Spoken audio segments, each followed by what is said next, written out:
Page 18. Commonwealth of Australia Constitution Act. Operation of the Constitution and laws, especially number 5. Operations of the Constitution and laws 5. This Act and all laws made by the Parliament of the Commonwealth under the Constitution shall be binding on the courts, judges and people of every state and of every part of the Commonwealth, notwithstanding anything in the laws of any state.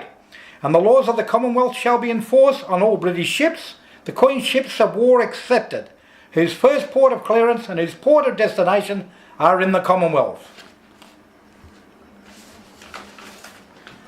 Page 19 and 20. The introduction to the report. This was a report, a judicial inquiry by the New South Wales Government into Liverpool Council in November the 5th, 2003 regarding a corrupt project by Liverpool Council called the Oasis Development. And on the background, on November the 5th, 2003, a public inquiry convened pursuant to Section 740 of the Local Government Act 1993, in brackets the Act, was announced into Liverpool City Council. Terms of reference. The terms of reference provided for the conduct of a wide-ranging inquiry into the affairs of the council involving the conduct of the councillors as the elected body and also of the council staff and council's operations as comprising the corporate body. This was spoken and pronounced by Tony Kelly, the member for the Legislative Council, Minister for the Local Government.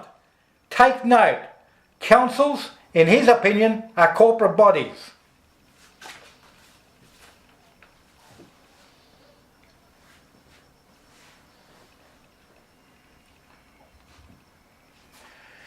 Page 21.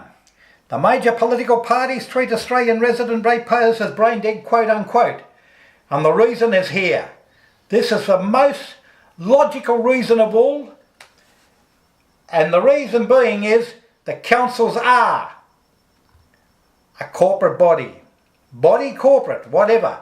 And you've got a High Court decision from 2005 by the Chief Justice of the High Court, Gleeson, Haynes and Callanan.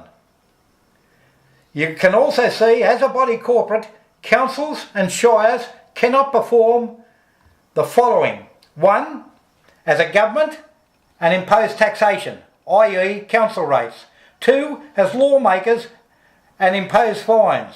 3. As property valuer or property agents. In other words, they cannot buy property, they cannot compulsorily acquire property, including the Compulsory Land Acquisition Act of 2009, May 2009, by the then State Labor government, which has not been altered by the federal government as yet. It is unconstitutional since the result of the 1988 September the 3rd referendum for councils to be legislated by the state governments or territorial governments as being local government. Therefore, all legislation is null and void. They cannot act as a business or enterprise. 5. As investment bodies for the ratepayers. Well, we've just seen with the Lehman Brothers, Canterbury Council alone invested $3.5 million of ratepayers' money. And 6. They cannot implement penalties for overdue council rates.